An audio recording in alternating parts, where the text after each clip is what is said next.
Have you ever wondered why some people seem to live in constant conflict with life, while others flow with naturalness and serenity? Why do some individuals manage to transform challenges into opportunities, while others feel like victims of circumstances? The answer lies in a journey we can all undertake, a journey of inner transformation that takes us from suffering to serenity, from fragmentation to integration, from fear to love. Today, we'll explore the 5 stages of this profound transformation. Stage 1, the sleep of consciousness, where we live on autopilot. Stage 2, the painful awakening, the crisis that shakes everything.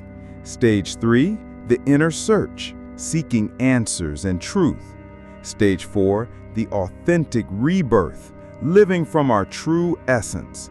And Stage 5, the full integration, harmony with all aspects of life. This is not just a philosophical theory, it's a practical map for navigating the sometimes turbulent waters of personal evolution. If you're going through a moment of questioning, if you feel something needs to change in your life, or if you simply seek to better understand the processes of human growth, this video is for you. Prepare yourself for a journey of self-knowledge that can transform your perspective on yourself and on life. Let's begin with Stage 1, the sleep of consciousness. Imagine a person who lives their entire life on autopilot, following patterns established by society, family, and culture, never questioning whether these choices truly reflect their essence. In this stage, identity is completely fused with external roles. I am a doctor. I am a mother. I am American. I am successful. These definitions become the totality of being. The person cannot distinguish between who they really are and the labels they carry. The signs of the sleep of consciousness are clear. Life seems to happen to the person, not with them. There's a constant sensation of reacting to circumstances, like being a leaf in the wind.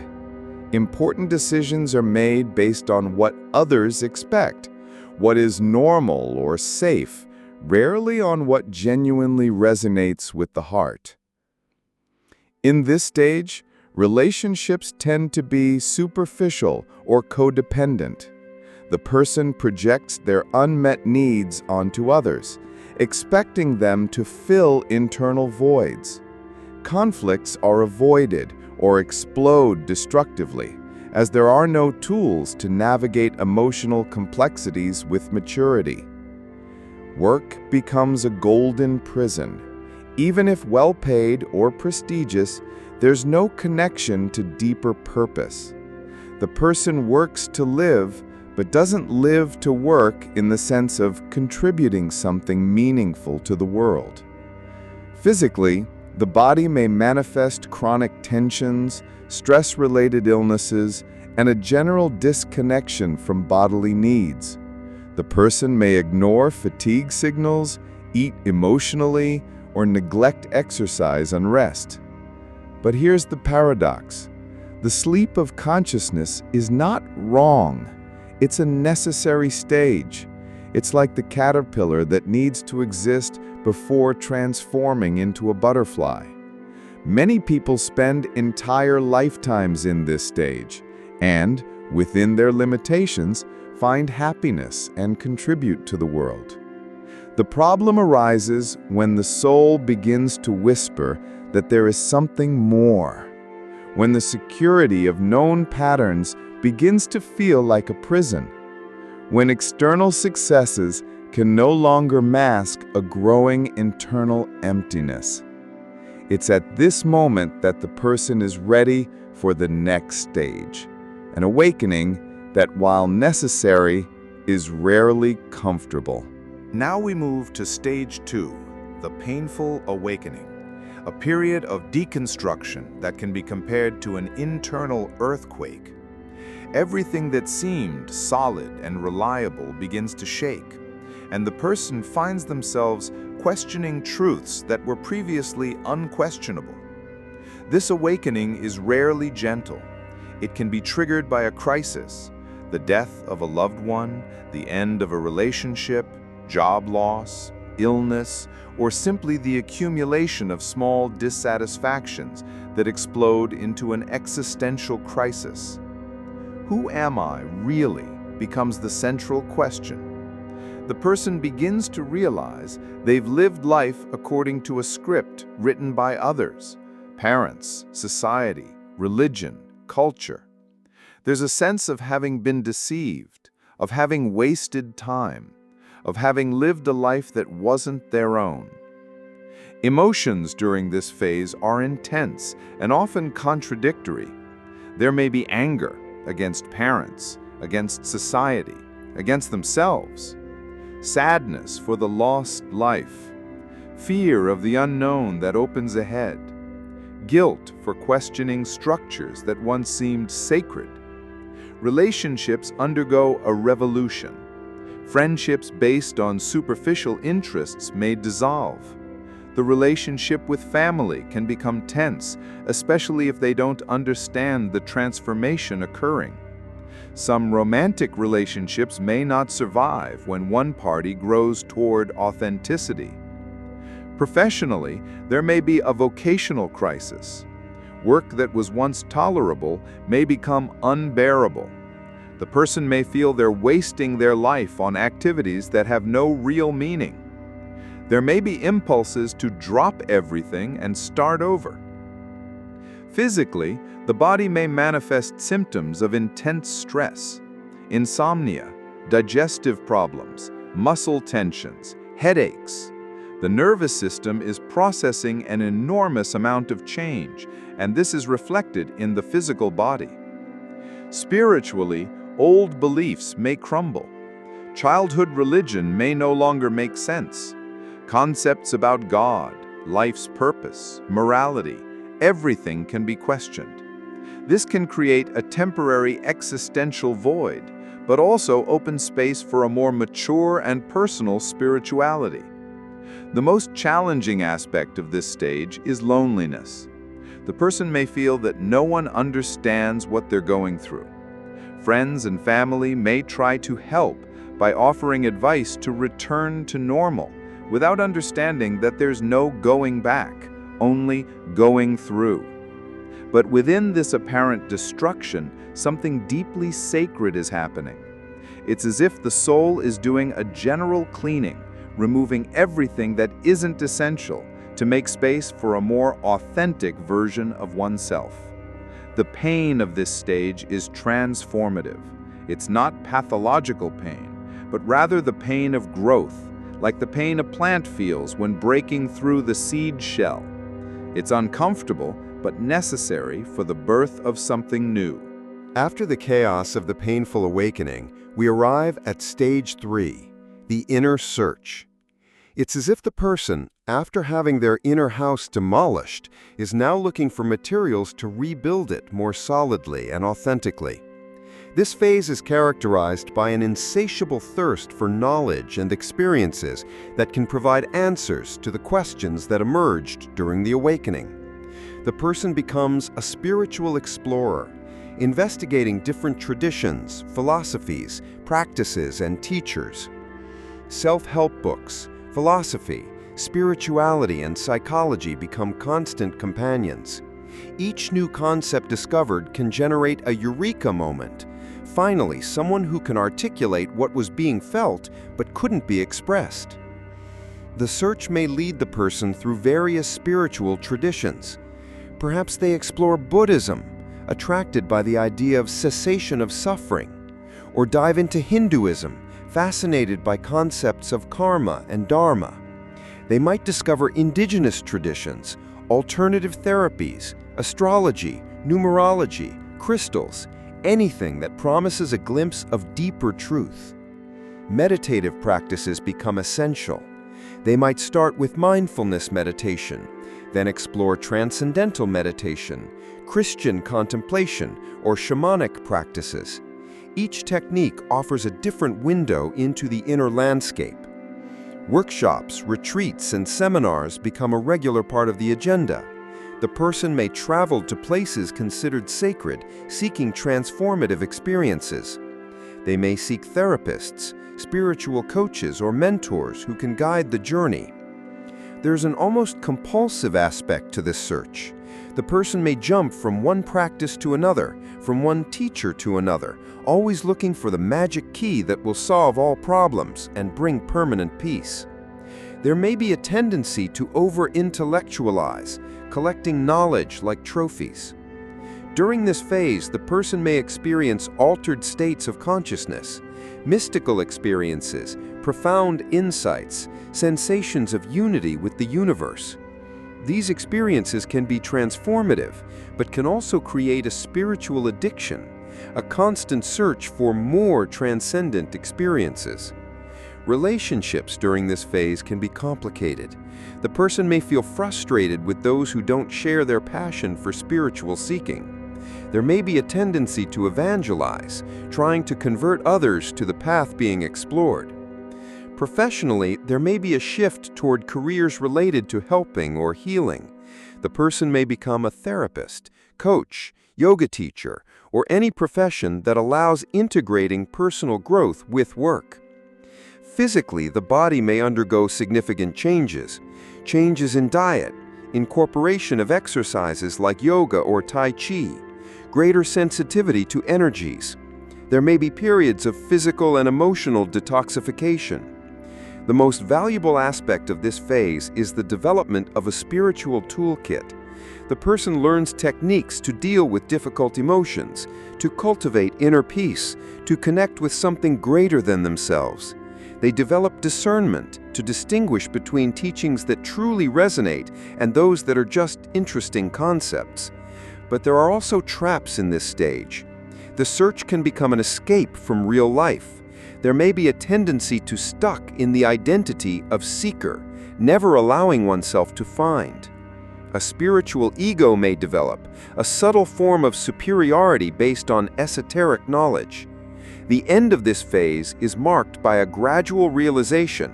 The answers they were seeking externally were always available internally. The teachers, books, and practices were just reminders of a wisdom that already existed in the soul. This brings us to stage 4, the authentic rebirth. The moment when the person finally begins to live from their true essence, no longer from externally imposed patterns. It's like the birth of a new version of themselves, more integrated and authentic. This phase begins with a profound realization: I am enough. Not in the sense of not needing to grow anymore, but in the sense of not needing to be different from what they are to be loved, accepted, or valued. There's a radical acceptance of oneself, including imperfections and limitations. Authenticity becomes the most important value. The person can no longer pretend to be who they're not, even if it means social discomfort or conflicts. There's a growing inability to betray their own essence in favor of external approval. Relationships undergo a radical transformation.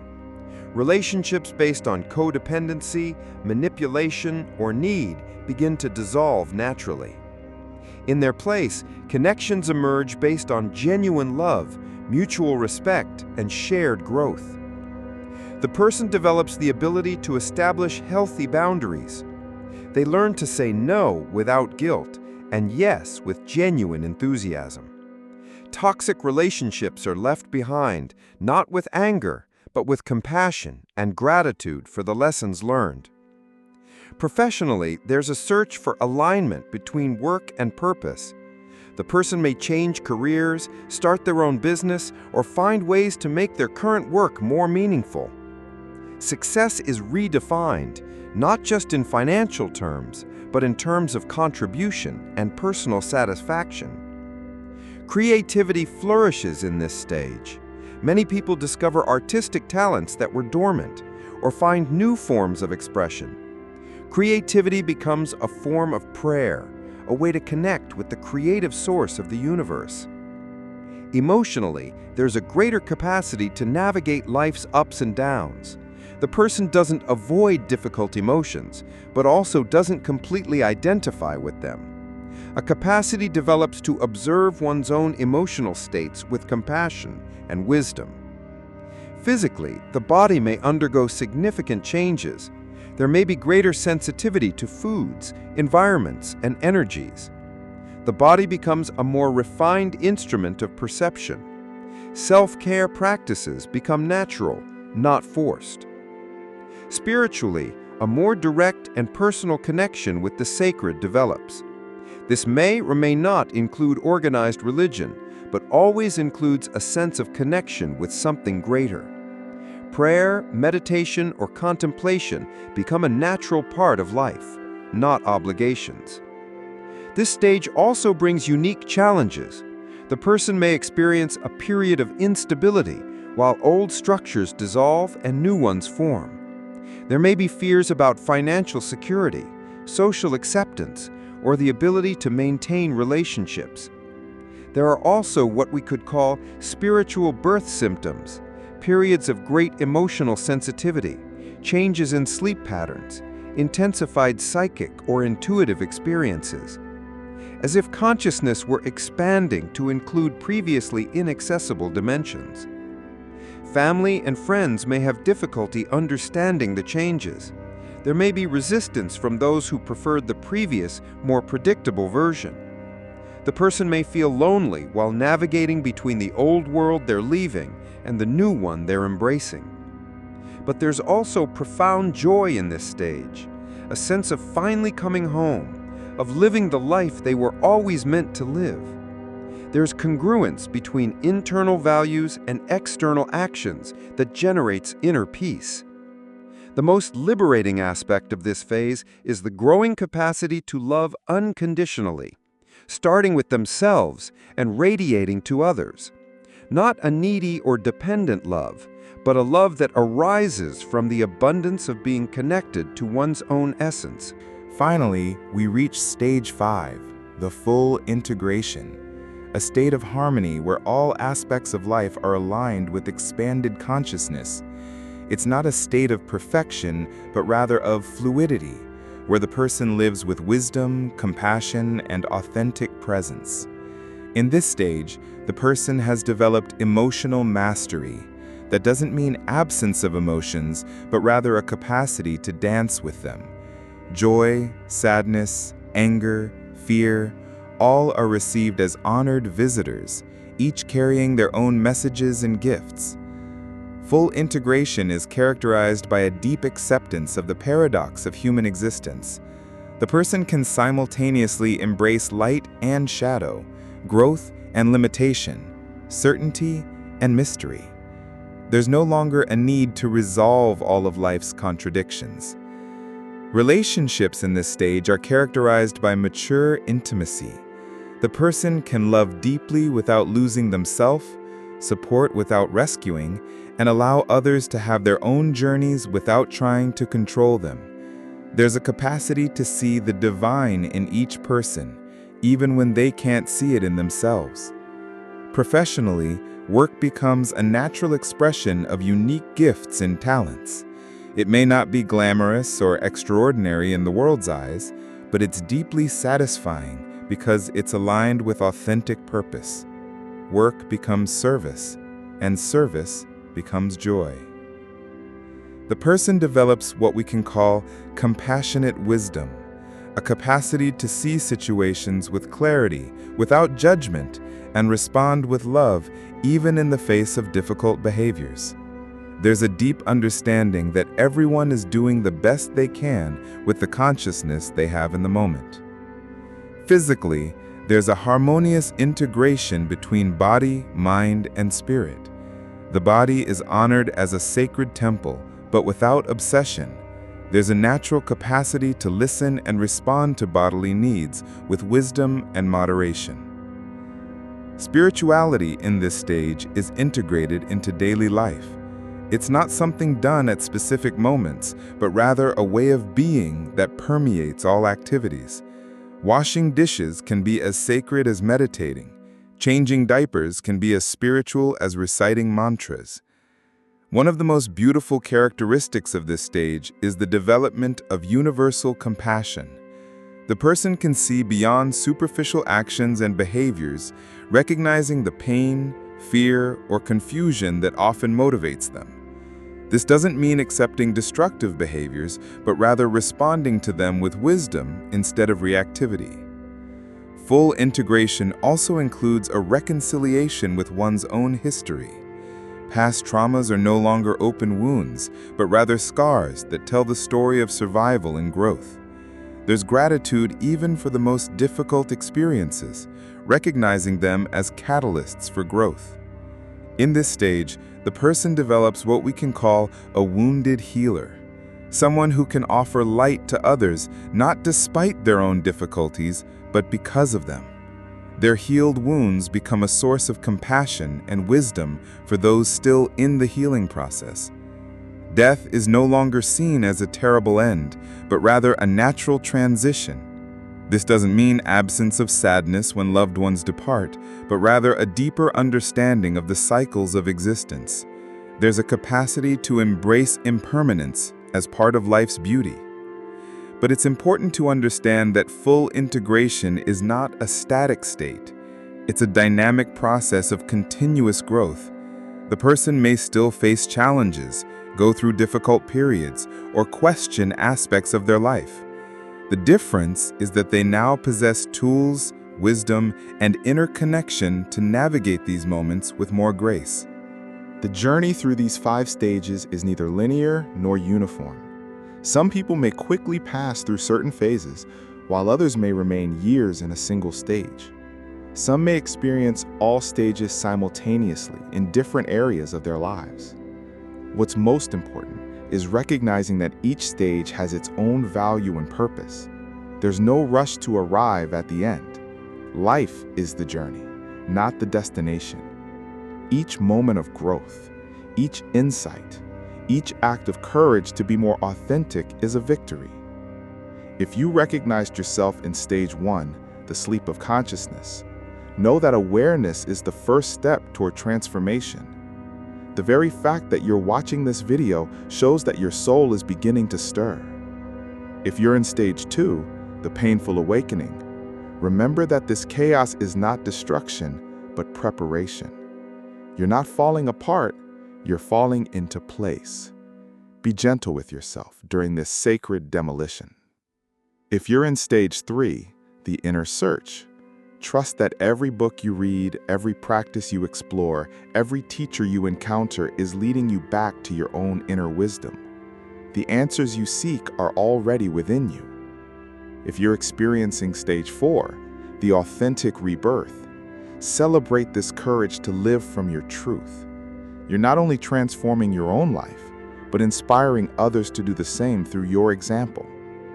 If you've reached stage 5, the full integration, you understand that mastery is not about perfection, but about dancing gracefully with all of life's experiences, continuing to grow while helping others on their journey.